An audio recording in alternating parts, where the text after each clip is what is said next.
Midnight on Earth podcast with your host, Jake Weaver. Engineered by Cedric Swan.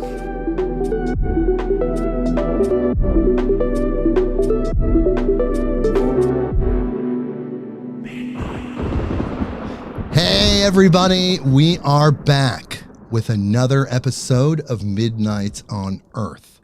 I'm your host, Jake Weaver, and we are here to bring you more knowledge, more light, and more love. And yet another incredible guest. Carlos Philip Glover is here, and he wrote an incredible book, Earth Wisdom Teachings, Practical Guidance from the 8 Directions of the Medicine Wheel. It's an incredible book. He's about a lot more. It's not just the book. It's an incredible book. We're going to talk to him in just a second, but first I need you to do something for me. Follow me on Instagram at midnight_on_earth.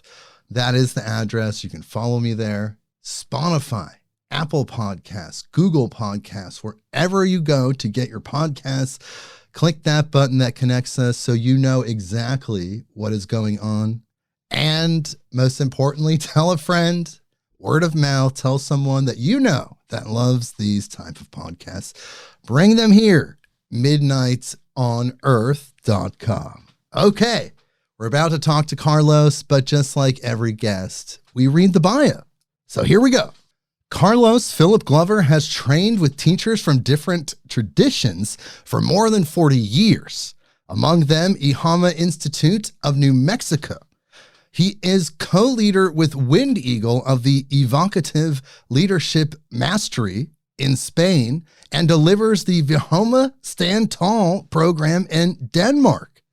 For more than 20 years, he has served as the dance chief for the UK drum dance. He is the founder of Earth Wisdom Teachings, offering coaching, mentoring, ceremonial work, vision quests, and drum dances. Currently, Carlos lives with his wife in Devon, UK, and he's here with us today. Hello, Carlos. Hello, Jake. Lovely to be with you. Oh, thank you so much. I really appreciate your presence. Yeah. And you talk about your book, how important presence is. Your presence is here. I really appreciate it. Great. Really want to appreciate all that you're doing to bring these high frequency teachings to people, to a wider audience. It's really needed. It is, and people are ready for it. What I've found is that people are receptive to it. Really, my success with this type of information, I believe, and getting it to people is just meeting people where they're at in a very applied human sort of way. Sometimes with some of these teachings, with certain teachers, if it's presented in a way that's too structured or too hard to understand for somebody that's new to this, that it only attracts a certain type of person. You want to try to be as middle of the road with this type of information as possible, and yet take people to the farthest places in that area. So that's really what we try to do here. It's really a powerful thing, and we've got a great response. People are ready. That's right. And just like your book, again, Earth's Wisdom Teachings, Practical Guidance from the 8 Directions of the Medicine Wheel, you found that these cultures, these indigenous cultures, kind of have a common thread. There's an aggregation of wisdom happening that you saw that helps you create this medicine wheel. Can you tell me about this? Yeah, sure. I mean, I think calling a book Earth Wisdom Teachings, in one way, we could say that's a little presumptuous, because I'm really only talking mostly about one lineage. And actually all over the planet at different times, different people have had earth wisdom. You know, people who lived close to the earth, they've evolved different lineages of understanding of who we are as humans and our relationship with all of life. I'm thinking about, you know, the Bon religion in Tibet, or maybe Taoism, the Druids. You know, all over the planet, there are these different lineages of earth wisdom. And I'm really learning and carrying one lineage, which is really flourished in Mexico among the Olmecs, Toltecs and Maya. But, it's from the earth. The earth is our teacher, ultimately, as well as providing, our clothes, food, shelter, tools. What can we learn from the earth by sitting quietly out in nature and really communing and contemplating? Because the earth's consciousness, the living consciousness of the earth, is tapped into all aspects of divinity and universal consciousness. We're just this individuation of consciousness. The earth is a different type of life form. It's definitely different than a human. So tapping into that by syncing up with it, because we're a part of it, our physical body especially, we're a part of it, we can access some of that information you're saying. Yeah, that's very well put. All the information is in us, in our body, and our body is part of the earth. Our body is made of the earth. Absolutely. So, we go around as humans, we think we're separate, we think we're superior, but we're actually are an expression of the earth. It's the way I look at it. Well, I thought it was very interesting that in Muslim traditions, if you look at the Quran, part of the reasons from their spiritual understanding that these angels rebelled is because they didn't want to worship humans, which they described as animated mud. So if you think about it from a light being perspective, we're of the earth, that they're seeing the earth as this material thing. And in their traditions, their angels were like, why do we have to worship these mud beings? And then, kind of rebelled. But there's not one element in the human body that's exclusive to the human body. Every aspect of the human body, from the iron in the blood and everything we're made out of, can be found somewhere on the earth. That's so right. Yeah. And, I was listening to you broadcast a few lectures by Manly P. Hall. Oh, we love Manly here. Fantastic. And he's talking about this exactly, that every single organ in our body has a vibration. It has a magnetic field. So it's all consciousness. It's not just up in our brain that we have consciousness. We're totally part of this huge field of universal consciousness, which we're affecting with our thoughts. And, we have the power to create from within. So the divine is within us, and we have the ability to create that and to align with the transcendent divine as well. Absolutely. And how does that sync up, though, with the concept of animal consciousness? Some spiritual teachings will talk about how our spirit is of that higher place, or wherever spirits come from, the lights, and the physical body is the animal body of matter.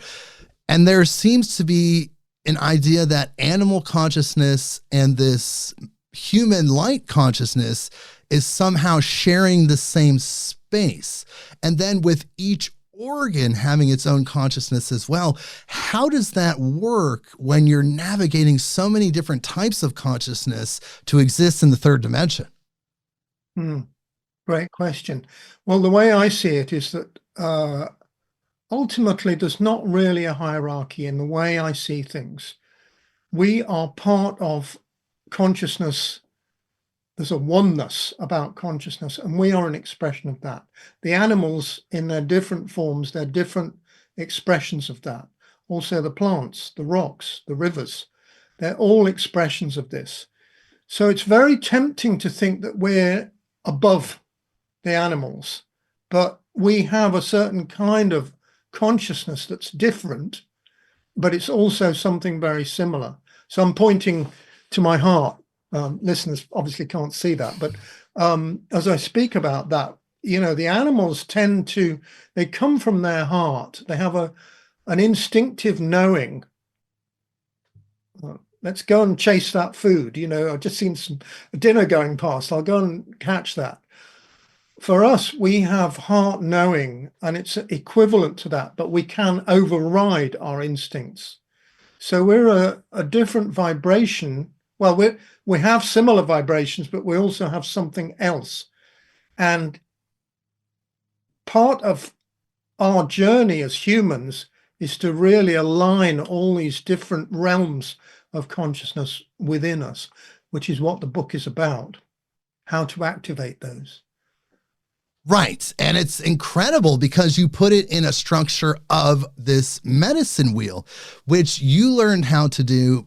And it's a technique that allows you to really encapsulate and put a container, as you said in your book, on these ideas to help us process them. Can you talk about that a little bit? Sure. Well, the medicine wheel is if you like, it's a map to guide our journey of consciousness. It's not the territory itself, but it shows us these 8 realms of universal consciousness that are in the universe and in us. And they're all part of the oneness. They're different vibrations of the oneness, if you like, different aspects. So, for example, we have our spirit consciousness where we feel inspired, we have creativity, we have the power to create. That's one direction of the medicine wheel. And opposite that, we have our physical body and the power of our body to heal. We have the power to look within us, to introspect. That's the opposite direction.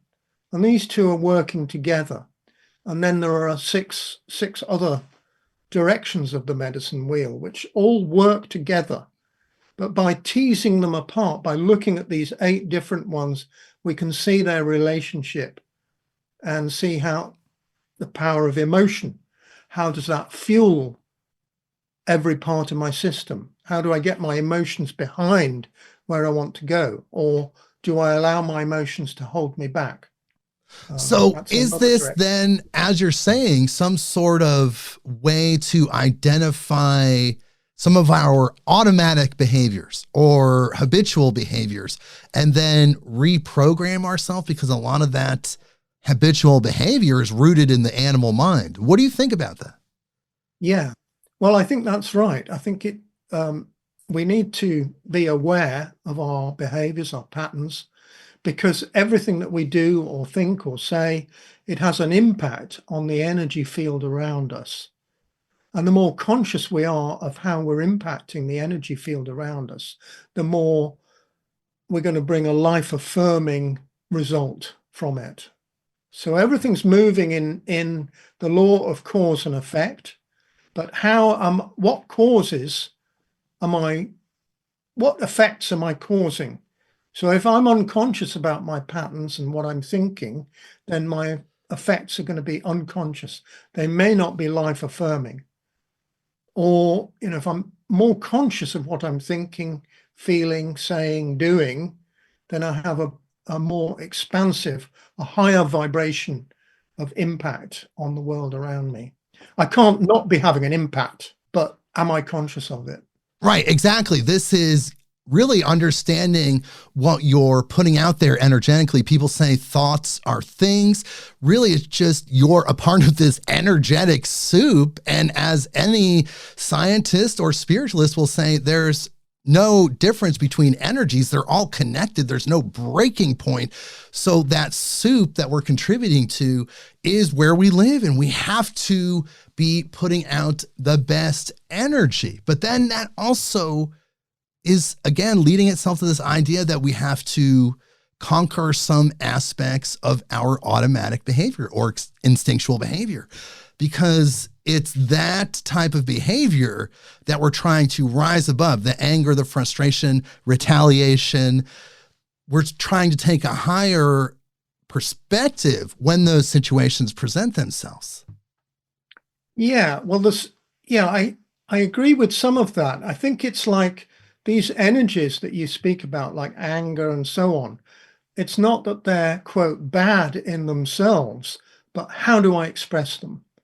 So I might have an emotional response to something that says, actually, I feel this is out of balance and I need to express something. But does it mean I just lose it? Or do I find a way, bringing it up to the heart, to see the clarity of how to express this in a good way? Because Because that essentially transmutes the energy of the reaction. It's still good energy because, like you said, there's no judgment for the emotion of anger. It's how it expresses itself.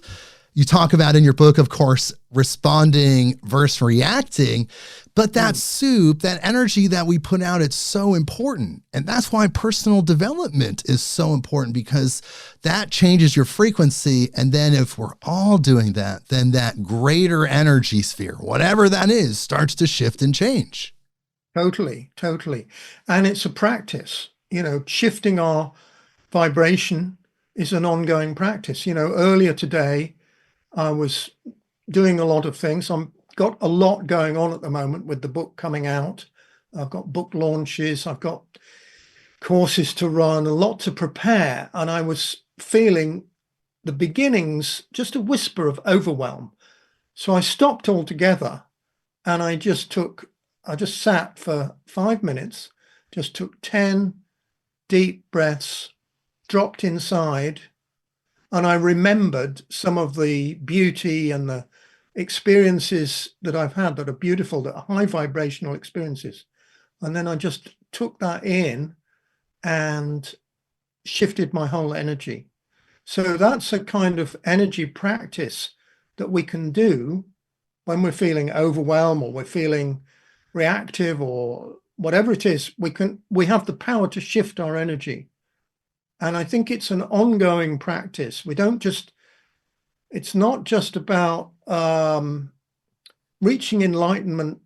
I mean, ideally, if you reach enlightenment, okay, we can just stay there. But I think that we need to keep practicing because we're human and we trip up sometimes. It's part of the story. It's part of our process. It's part of our soul's journey. But we do collectively need to have a shift in consciousness. Let's talk about that. What shift in consciousness do you think we need to make collectively, and how do we get there? What are some of the steps? Wow. How long have you got? Yeah, there's a number of things, I think. I think one thing is recognizing that all energy has consciousness. Yes. Now, that's not the mainstream view. I think mainstream scientists, journalists, they might say, consciousness is limited to the human brain.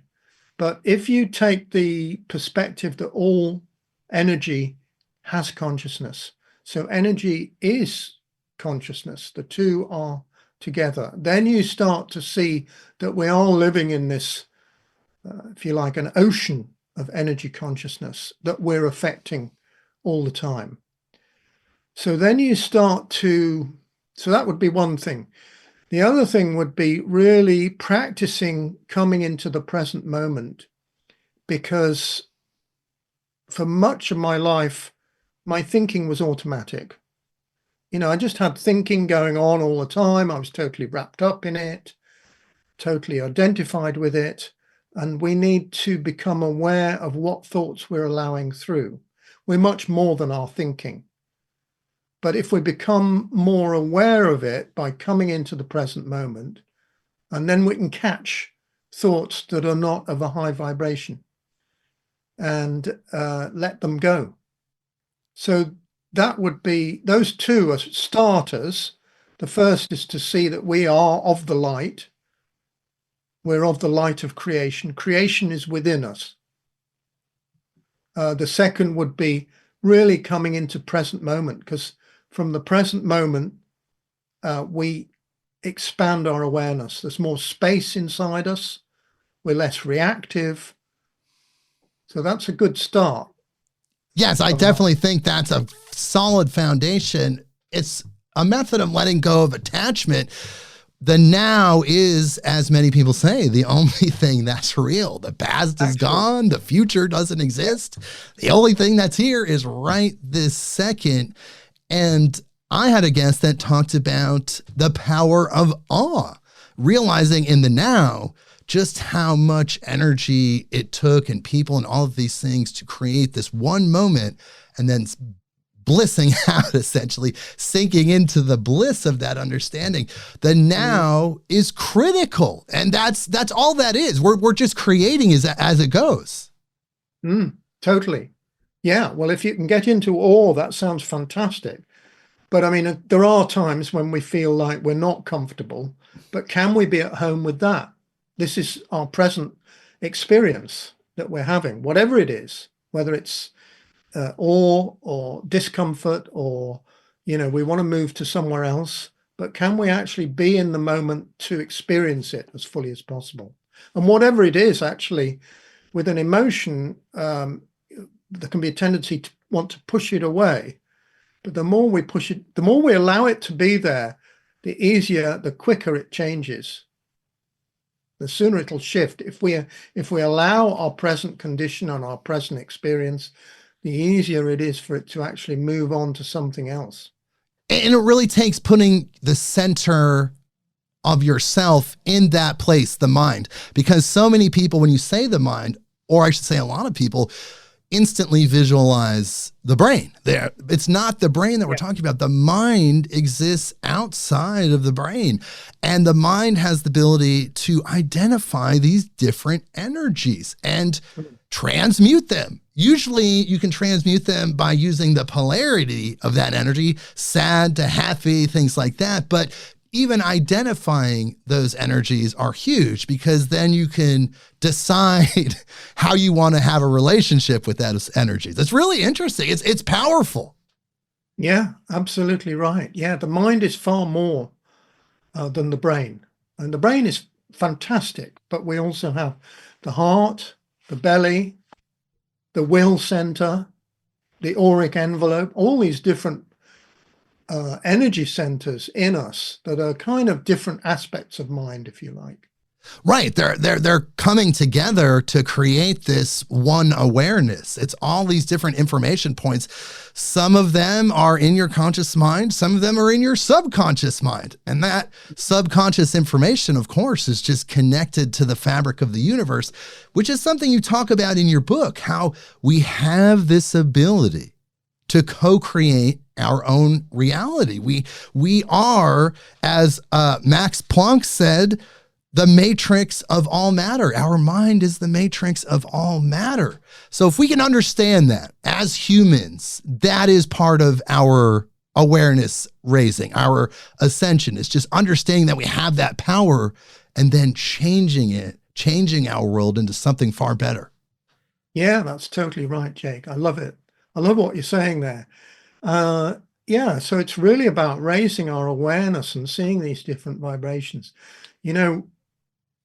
Going back to, we were talking about the brain and thinking, I sometimes think it's a bit like, when you walk into a room and you've got the television on and it's just continuously on in the background, or the radio's on, and you can't really hear, like you're having a conversation with somebody, but there's an extra thing coming in.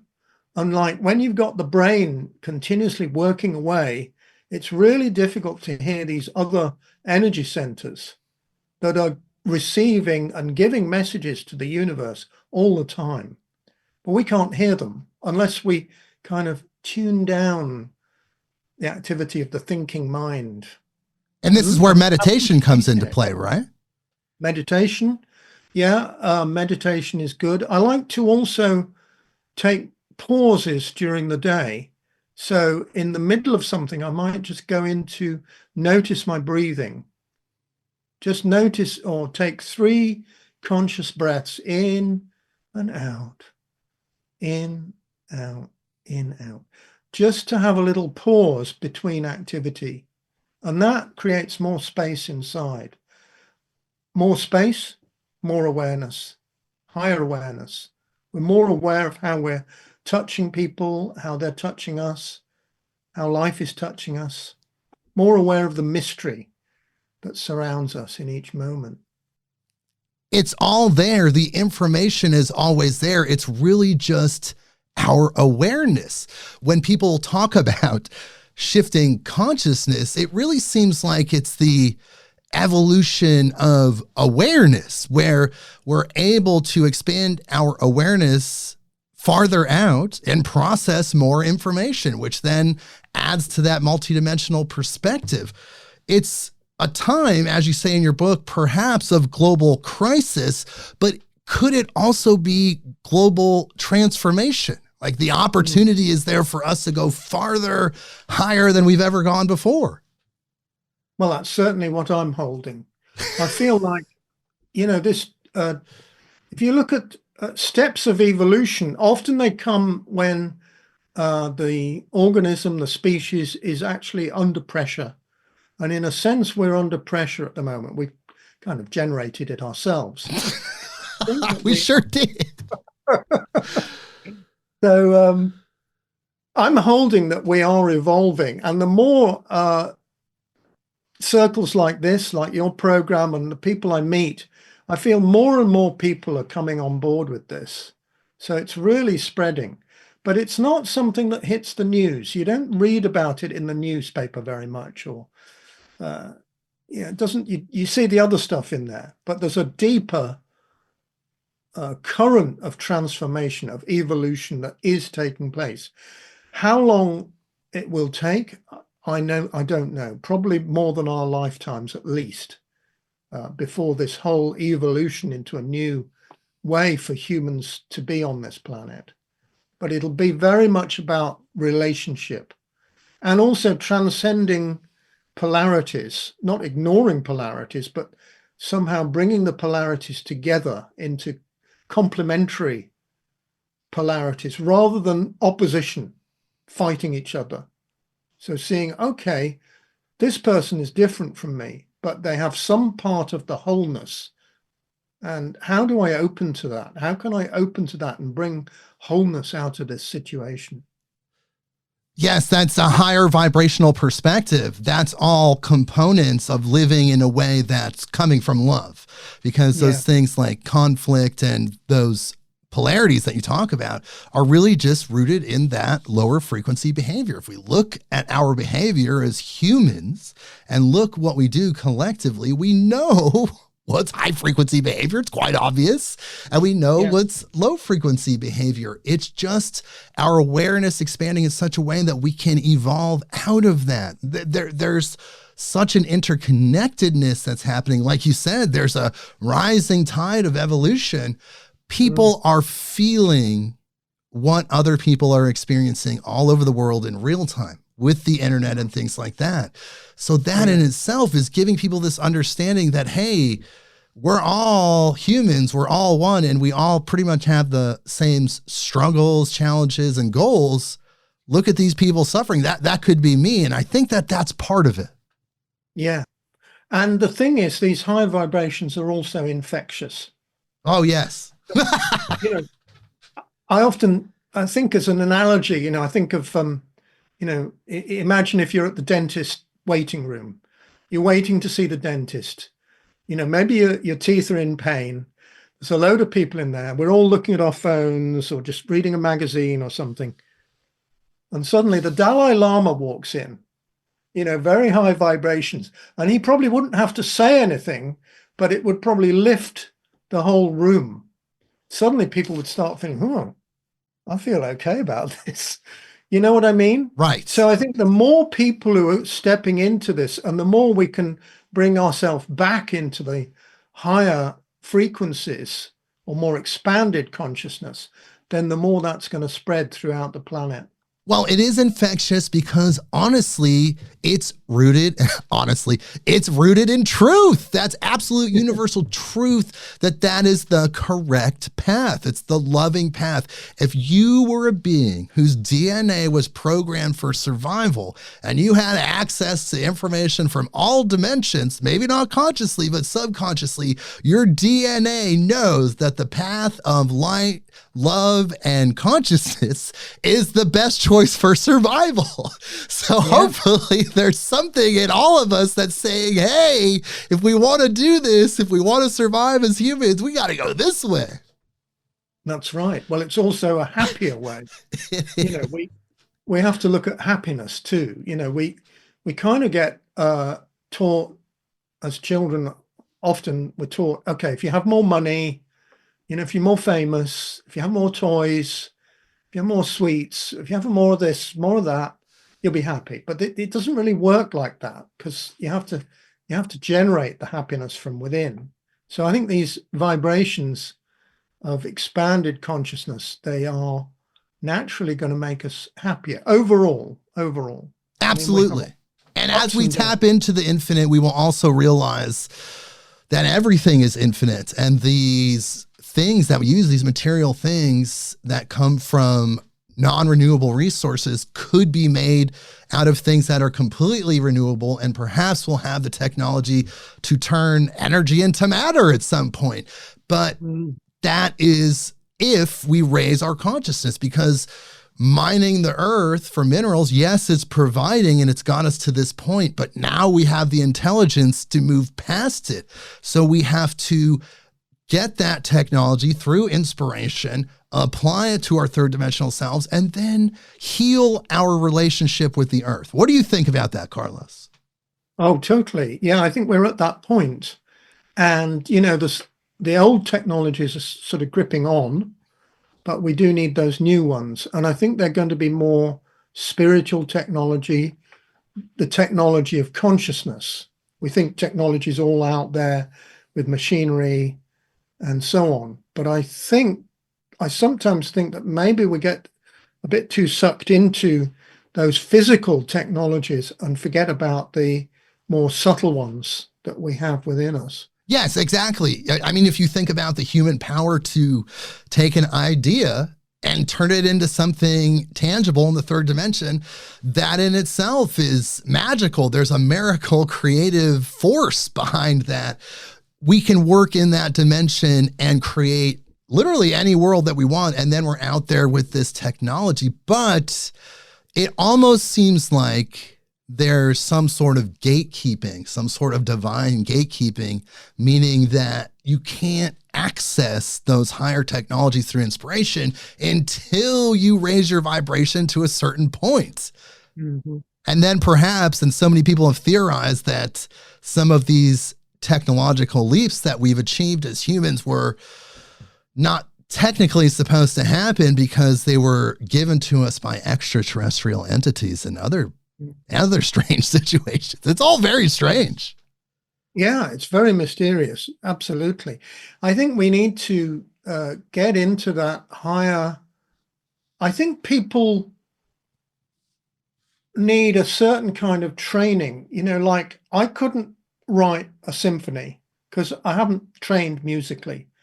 But people who are really musical and then they get into those high vibrations, they get the inspiration, and then they can channel that through and create beautiful, wonderful, powerful music.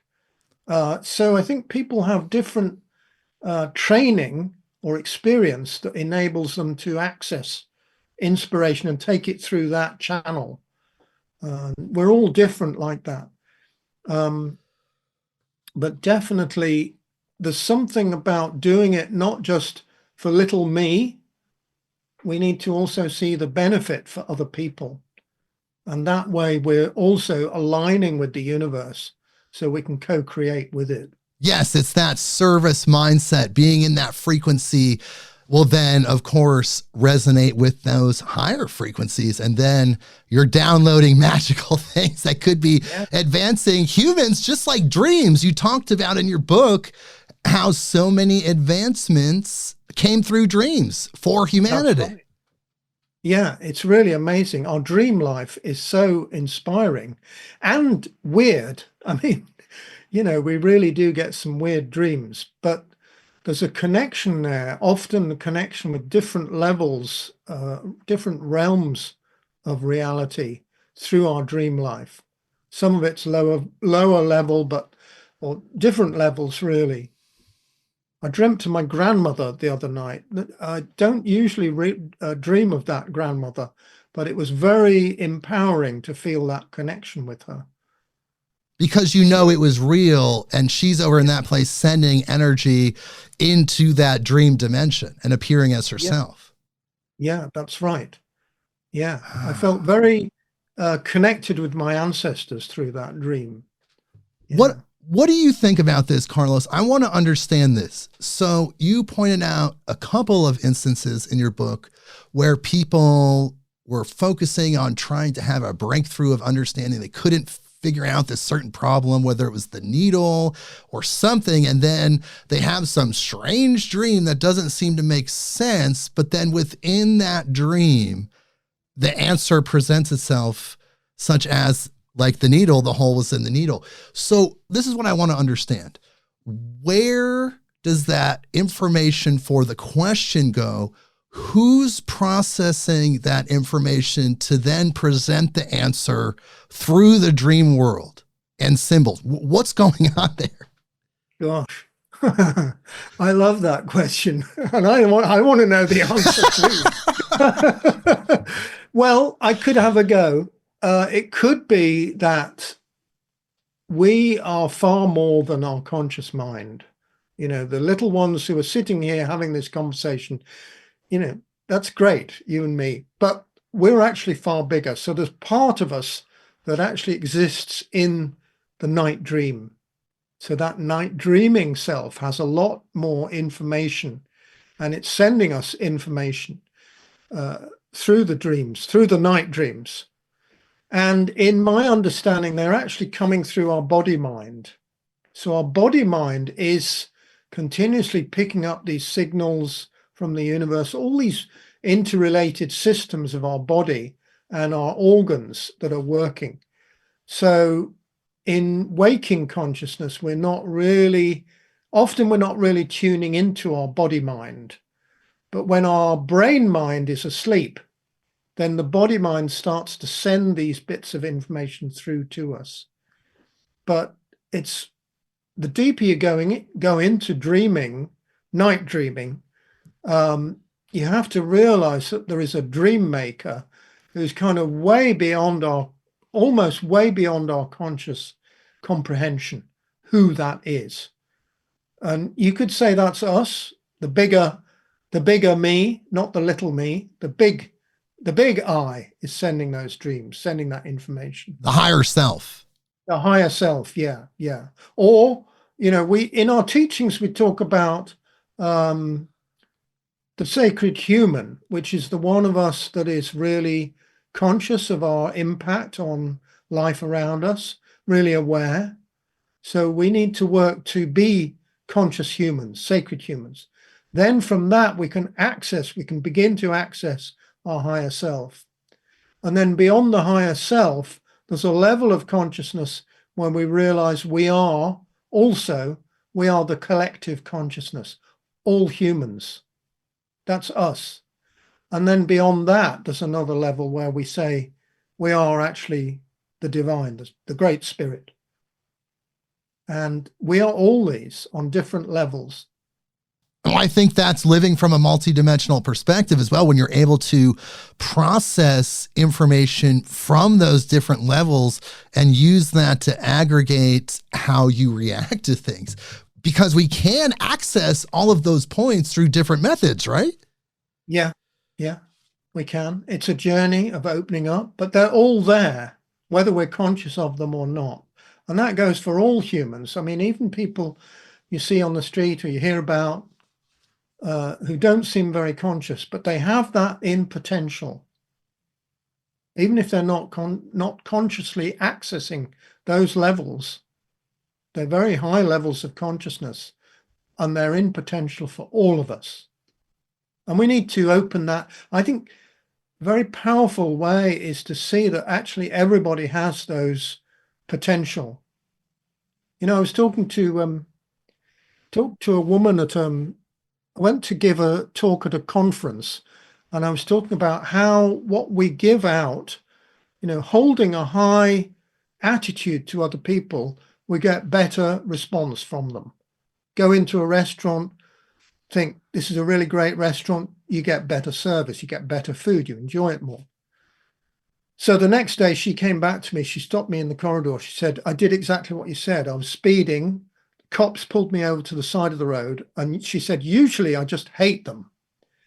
And she said, they pulled me over and I did the opposite. I emanated love at these guys. I tried to understand them as human beings, lovely, light beings. So I did all that. She said, they still gave me a fine, but it was a lot less than it usually is.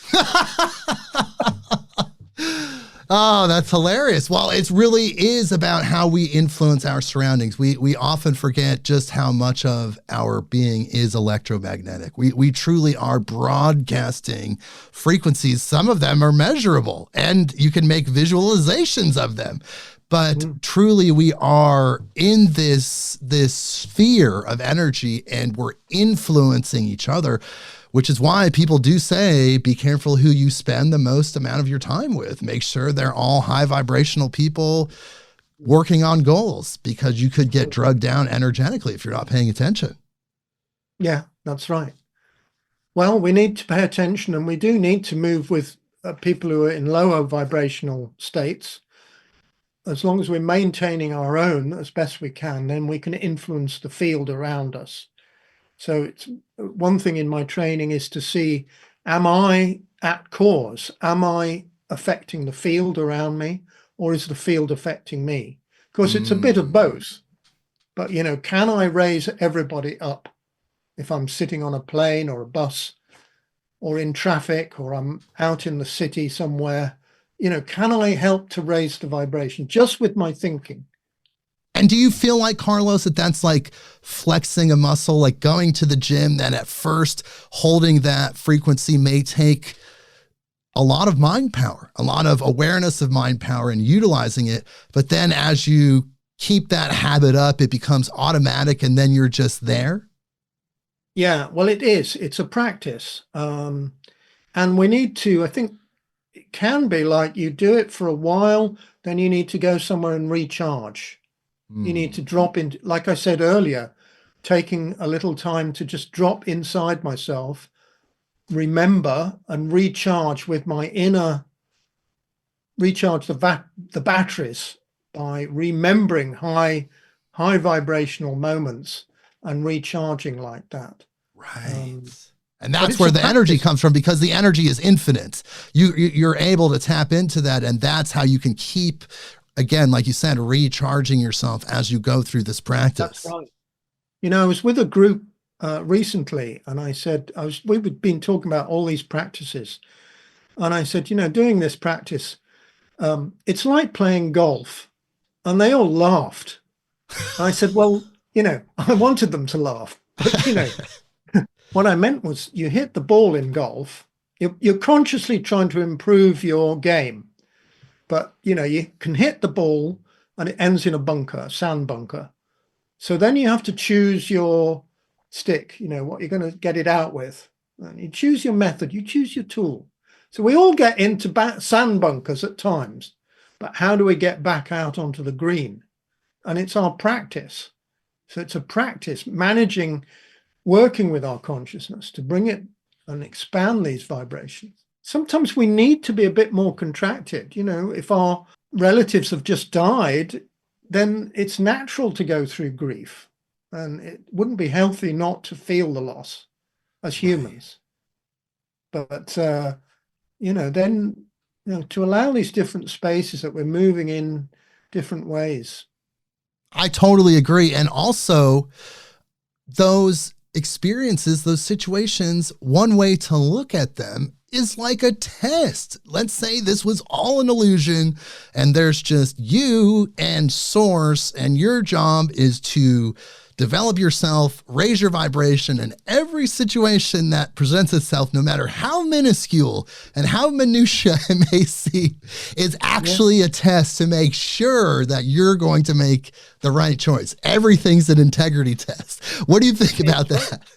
I think that's a really good way of looking at it. And I think it's an empowering way of looking at it. I was talking to a friend earlier, and he's got a legal challenge going on. He did something driving, and you know, he's got a summons from the police.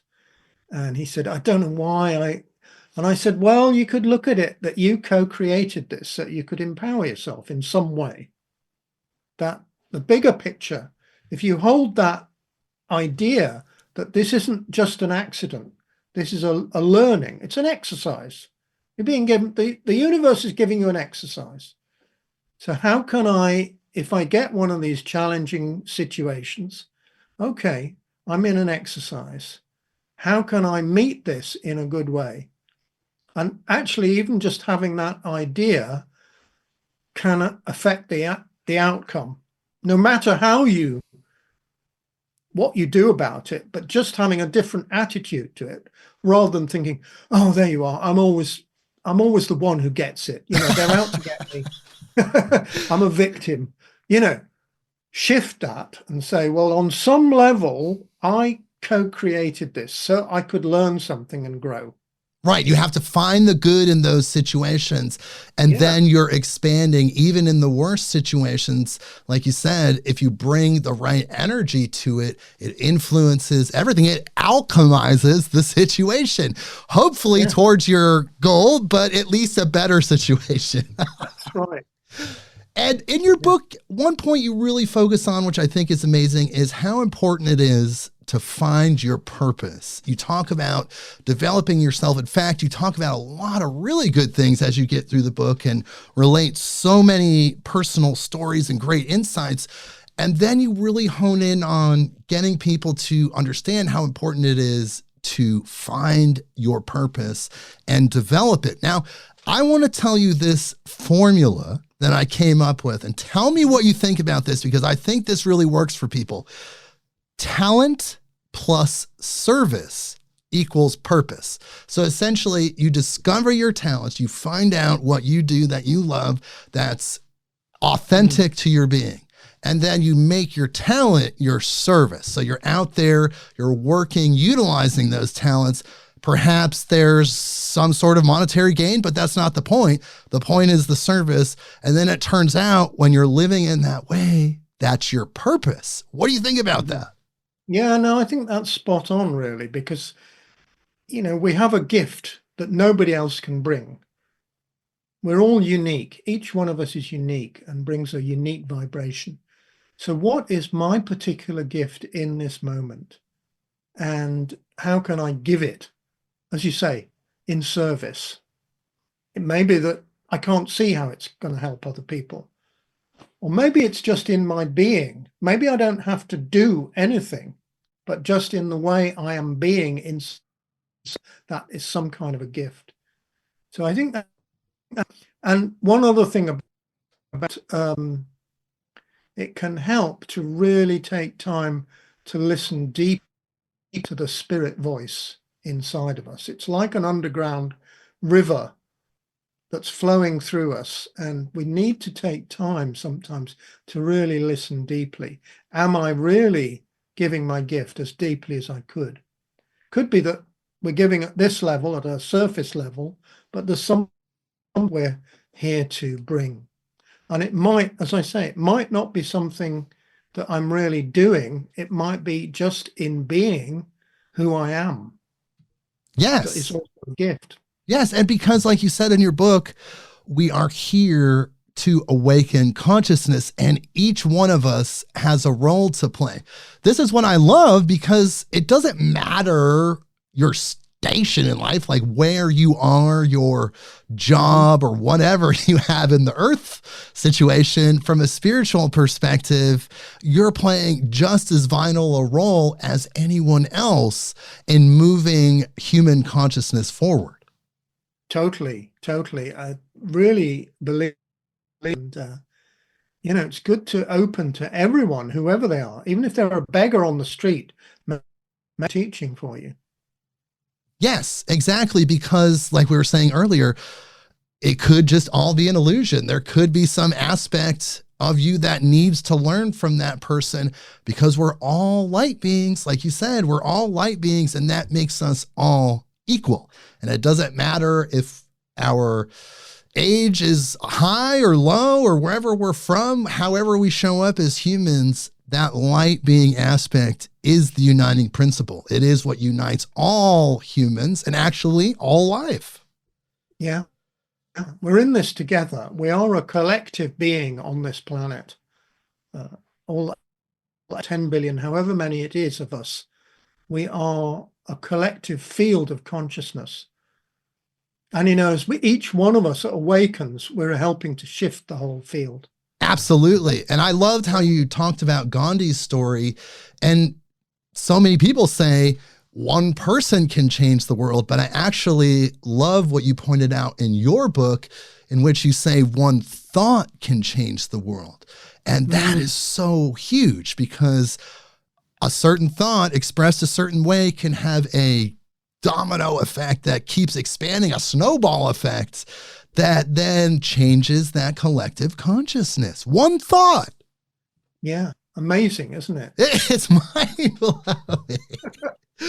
But again, part of that, a big component, is keeping an open heart. You talk in your book about the heart mind, heart intelligence, but really that is one of the primary factors, is letting your heart connect with other hearts, being in a state of love. Yeah. Yeah. I think when we bring things through the heart, then we touch people very powerfully and help them to expand and help them to open their heart, actually. So the heart is a very powerful organ of love, obviously, of healing, of knowing, of inspiring others. You know, when you look at some of these great orators and they speak through their heart, Yes. that it really touches other people, and it sort of awakens everybody. Like Gandhi, I spoke about Gandhi in the book, having that ability to awaken.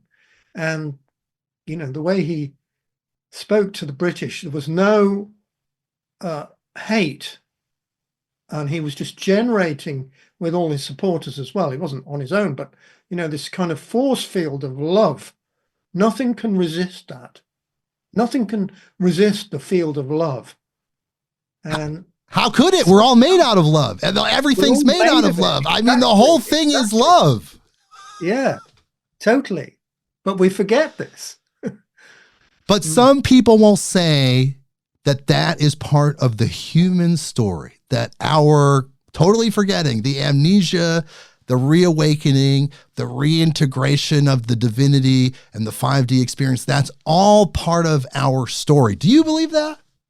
Well, that's the best explanation I think of, yeah, that we're in some way are forgetting of our relationship with life and are going into a sense of separation as individuals. It's a bit like the story Jesus told about the prodigal son. You know, the prodigal son, he lives with the father and he says, well, can I have my inheritance? I mean, I'm paraphrasing it. Of course, yes. Can I have my inheritance early? So the father says, well, if that's what you really want, here you go. And he goes off and he spends it all in riotous living. You know, it goes on the casino, all the the worst stuff. And in the end, he runs out of money completely and he's far from home. And he gets a job looking after pigs, living in the pigsty. Total, you know, living in rags, hardly anything to eat. And they bring him back, or he goes home. He says, look, can I just get a job? And his father says, no. You know, really want to celebrate you. We're going to create a beautiful feast, wonderful meal, and really honor you for the journey you've been on. And I think that's a metaphor. I hold that as a metaphor. The way I interpret that is that's a metaphor for our human journey, that we have been at one with the divine. We've known that. We've known our relationship with life, and we've known our oneness with the universe and with each other. But then we've had to go through this long journey to become more conscious, to come back to that, but this time with a lot more consciousness and a lot more awareness. So yes, with more greater understanding and better information. And like you said earlier in our interview, it may not happen in our lifetimes. In fact, it may take 1,000 years from this point to get to the world that we're describing. But you know what? Yeah. That is okay, because A, if you believe in reincarnation, you're going to be back anyway. But B, it's fine because you incarnated here to do service and your whole life is actually only 5 minutes long. So just do it and be happy that you contributed, that you put one brick in the wall. Exactly. And coming back to what you were saying earlier about the present moment is the only moment. Right now is the only moment. and it's how are we right now? And what are we dreaming ahead?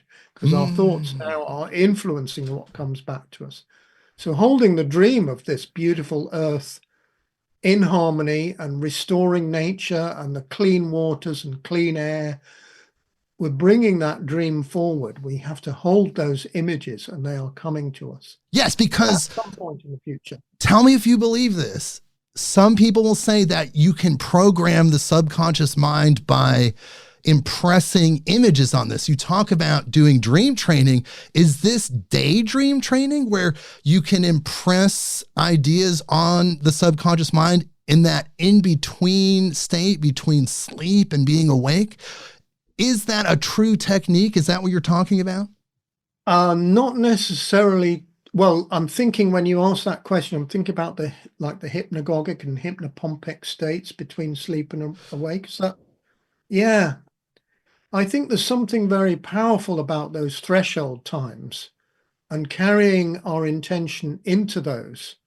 And then sometimes there are times when we go into the night dream when we can realize that we're dreaming, and people talk about lucid dreaming. Right. So you can begin to bring energy from the waking self into the night dreamer, and you start to bring these two sides together.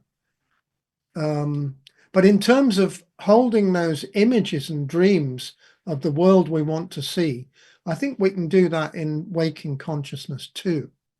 Right. Yes, it's a technique, but we can do that.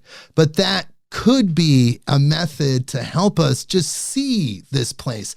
And if we can see it, if we can conceive it and we can believe it, we can achieve it. We can truly make that. And that's, again, where we get back to this idea that we're co-creating our reality. If we get a hold of that power, if we truly grasp with our conscious minds how we can utilize that force, then the gloves are off for humanity. It's anything we want in any way. Yeah. I mean, my wife, she had a dream. I think it's okay for me to share this. I'm sure it's okay, because a dream that's not just for her, but for maybe for more than, more humans. And in this dream, it's quite a long time ago, she dreamt that the whole group of them were moving along, and some of them were teachers and carriers of earth wisdom. Others were process workers. Others were wisdom keepers from different traditions. And up ahead was the mending of the sacred hoop, the healing of our Mother Earth, which is a kind of symbolic way of talking about the kind of world that you're talking about, or that we're both talking about, really, that we're bringing this to us, this high resonance. Anyway, they were all moving towards it in a line, and she knew that behind them there were other people, and some of them were dying, not making it, but that was okay. She knew in the dream that that was okay. And she knew also that up ahead in the future, this healing, this mending of the sacred hoop, it was already happening in the future. And that dream, I mean, makes my hair shiver a little bit, stand on end as I say it, but it's so true, isn't it, that this is already happening? It is. And yes, and you think about how you talked about the Black Elk story, where he had that vision of the hoop and the different things coming together. He knew that there would be a time. Again, it gets back to this idea that this is all of our story. This is just the human story of how it unfolds. But then how does this take into consideration artificial intelligence and extraterrestrial consciousness?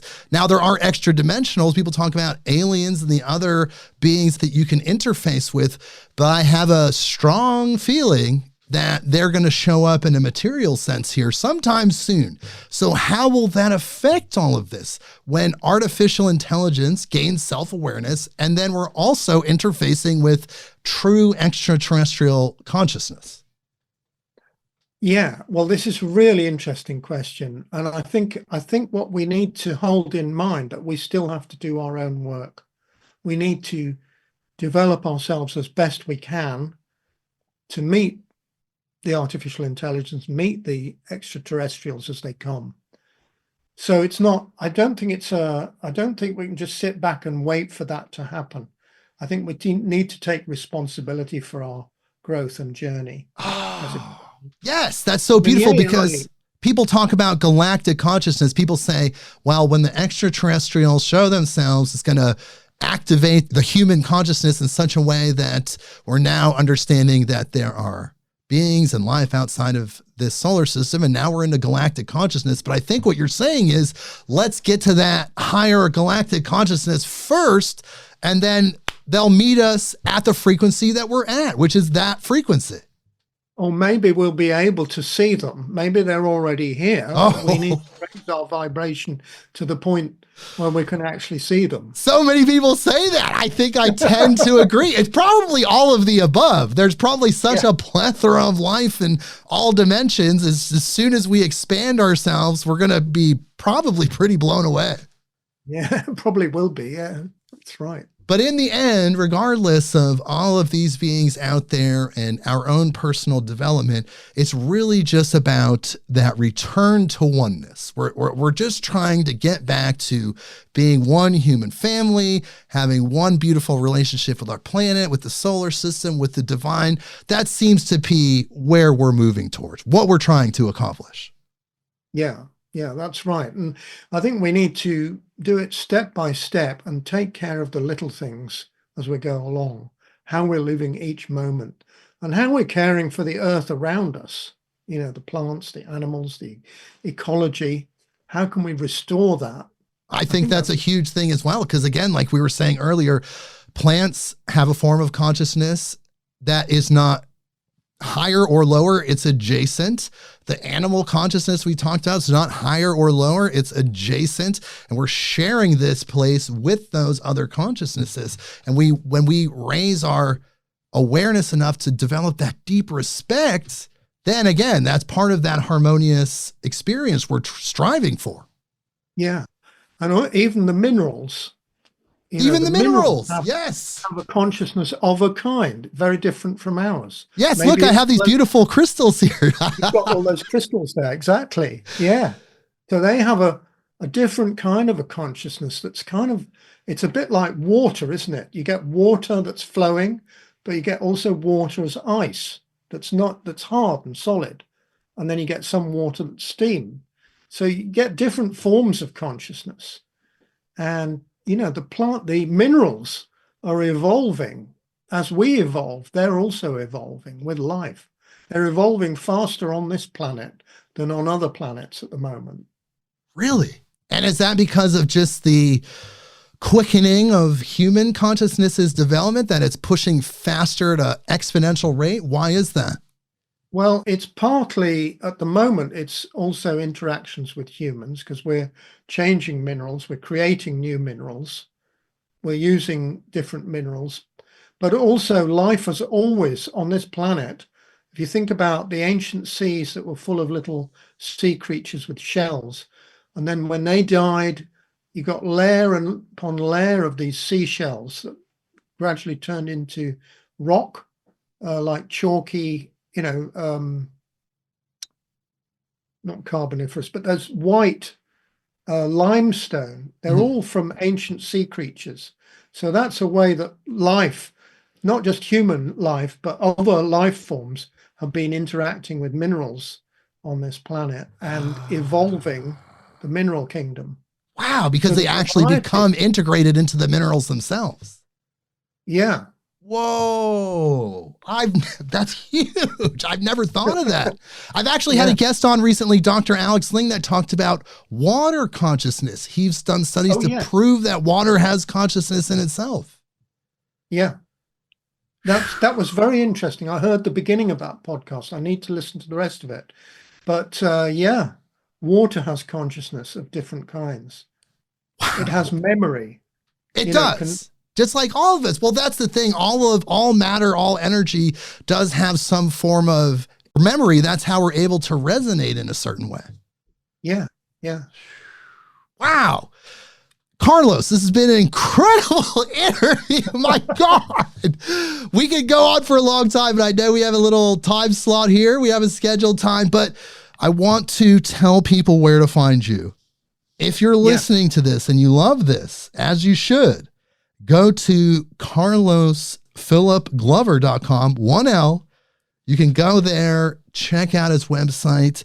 It expands on some of the things we're talking about. It expands on the teachings in his incredible book. He has coaching and other things that he does, so you can connect with him directly. The book we're talking about today, Earth Wisdom Teachings, Practical Guidance from the 8 Directions of the Medicine Wheel. Incredible book. It's available now. You can go get that wherever you get books. Go get it. It's absolutely mind-blowing. And Carlos, before we go, is there anything else you'd like to tell our audience? What a conversation we've had. Yeah, it's been a great conversation. Thank you to all the listeners. Blessings on your journey. You are each of us is awakening consciousness in our own unique way. Blessings on your journey. That's what I'd like to say. All right. And I'm sure they would say blessings on your journey as well, because we're all doing this together. We're all in this together. Absolutely. Well, thank you so much, Carlos, for being here. It's been a pleasure. Really enjoyed it. Thank you. All right. Well, please hold through the outro music. And everyone, again, carlosphilipglover.com, the book, Earth Wisdom Teachings, available anywhere and everywhere. And check out what he does, the coaching, the other things that he has going on. It's all there on his website. And we will see you next week, Midnight on Earth.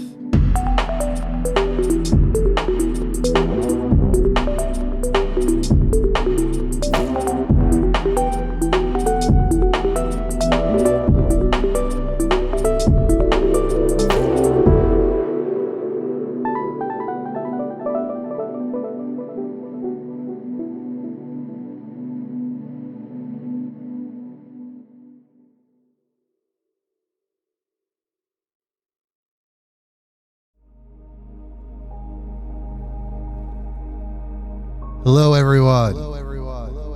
Welcome to the Afterthought, a place where dreams reside.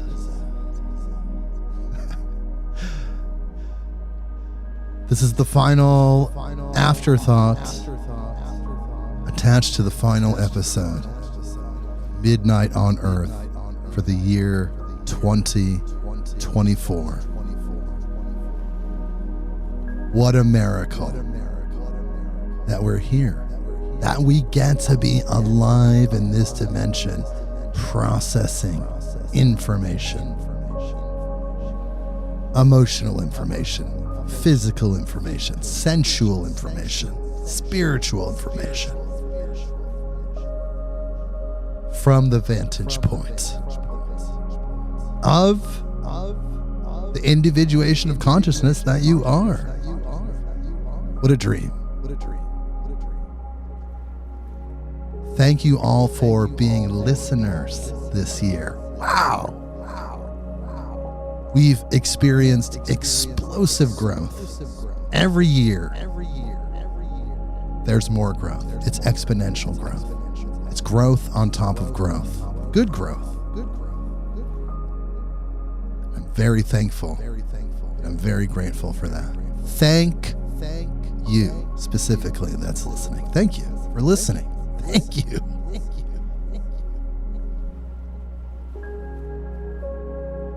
This is the Afterthought. This is our special place to get together, talk to each other. Think about all the incredible guests that were on Midnight on Earth this year. Absolutely amazing.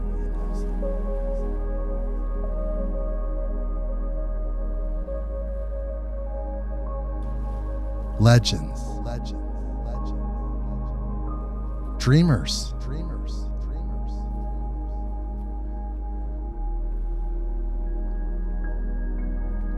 What an incredible year.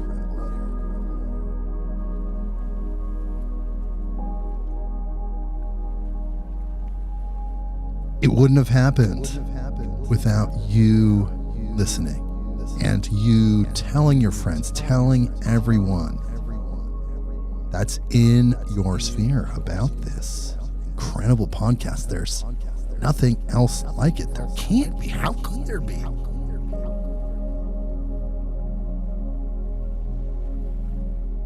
The open-mindedness, the open-heartedness, the love, in spite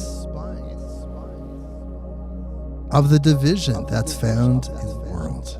I may not agree with all of my guests' perspectives, but I'm listening and I'm asking questions on behalf of all of us. I feel like I'm asking the questions that you would ask. Or do you just like my questions?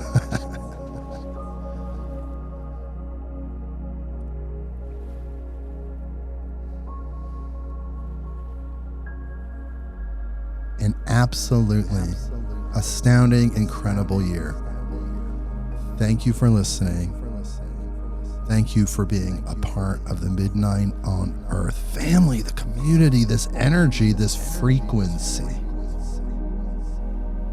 The Midnight on Earth frequency. It's a good frequency to be on. There's people on this frequency all over the world. This year, we expanded our reach to 187 countries. Somewhere, someone has been listening to us, listening to the show. The same thing that you're listening to all over this great planet Earth.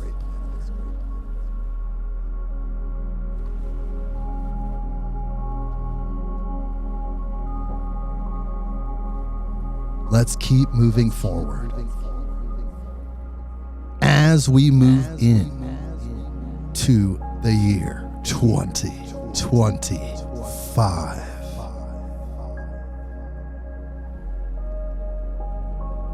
Let's keep learning. Let's keep adding to ourselves so we can add to the outer world, that outer place, whatever this dimension is, and other dimensions. Information permeates all dimensions. Add to yourself. You're adding to that, adding to us, and we're doing it together. We're going to get there. 2025.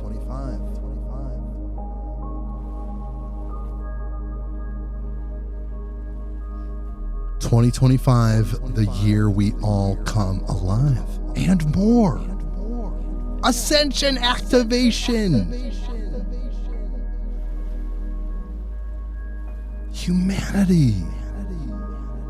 The extra dimensionals, the extraterrestrials, the angelics, and more. The Council of Galactic Horses, the DMT entities. Everybody's pushing for us to get to that place.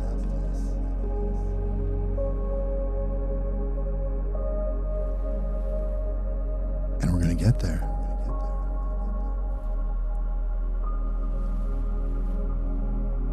This is the afterthought.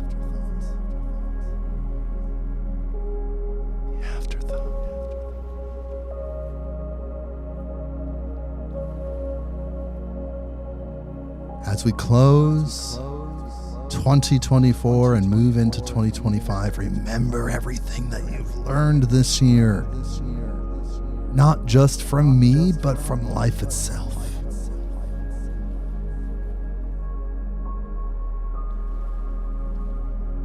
Think of everything that you have integrated. In this 1 year, quantum leaps. You have made quantum leaps. We have made quantum leaps. Humanity has made quantum leaps and will continue to make quantum leaps.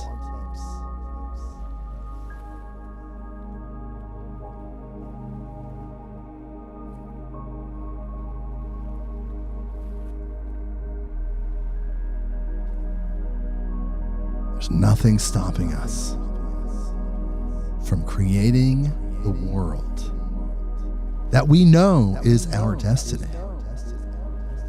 It's there already created in the time stream. We just have to move into that and make it our now.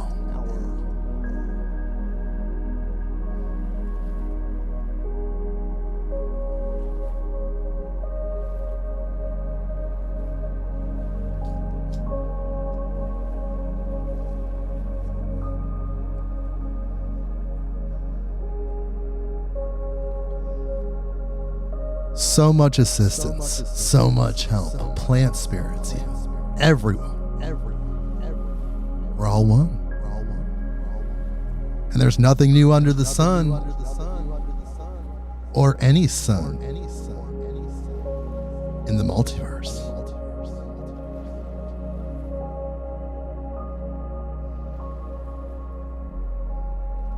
Keep growing, keep expanding, keep learning. And if you're helping us to grow this podcast, keep doing what you are doing. It is working. It's helping.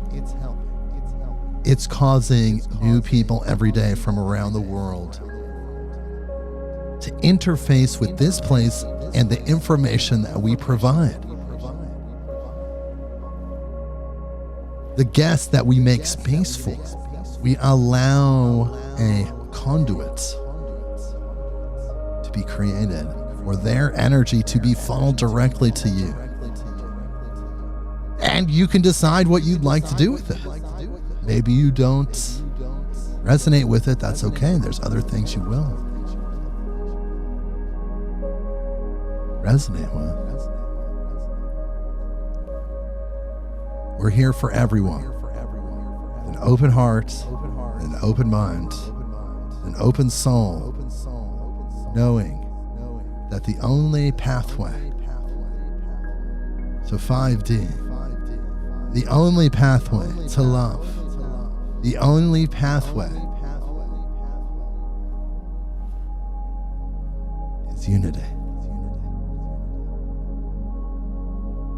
We must unite. All of us as humans, stop doing the things that we know are bad. We know fall into that bandwidth of low frequency behavior. Let's transmute it. Let's go higher. Can't allow those things to happen anymore.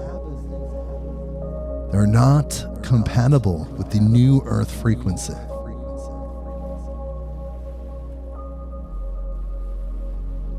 So we have to move past them as a collective species.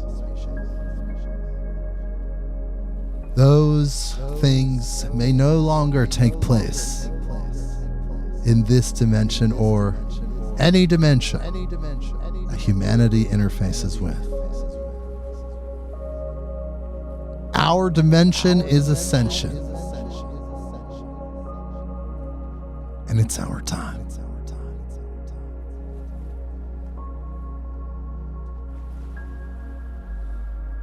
This is the afterthought. The final afterthought of the year 2024.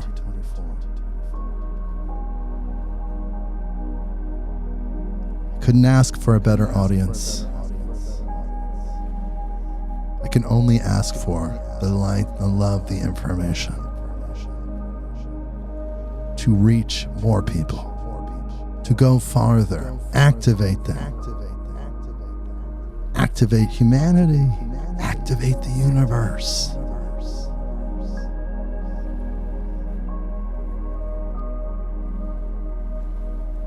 It starts within. It starts in the realm of the afterthought, where there is no time, no space, no podcast. There is only information.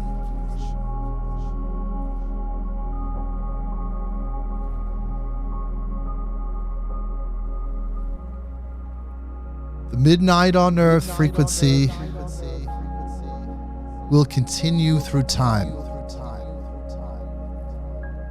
Not only are these recordings preserved in the Akashic records,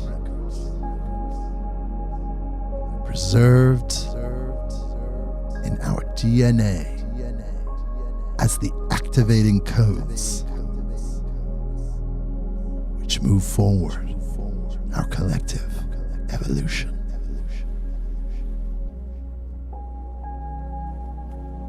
I love you all. I love Bryn Anderson of Vital Force Herbs, frequent guest co-host. I love this planet. I love the galactics and the angelics and the ancestors and the spirits and everyone, the plant spirits, all of us together, the fairies, gnomes.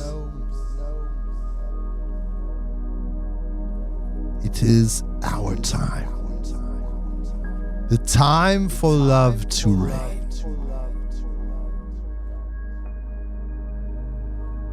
The time for this afterthought to come to a close. Again, I love you all. There's no one like you. You're fulfilling your duty. Fulfilling the mission. Doing what you came here to do. And we all appreciate each other as our work is equally as vital. From myself creating this content with the fantastic people I interface with, to you listening, we're all equal. We're all fulfilling a role to make this happen, this new earth. Goodbye, everyone. This was the afterthought. Keep listening. Keep spreading the word. And we will see you again. We will connect energetically in 2025. And every time, listen to my voice. Godspeed. And good luck on your journey.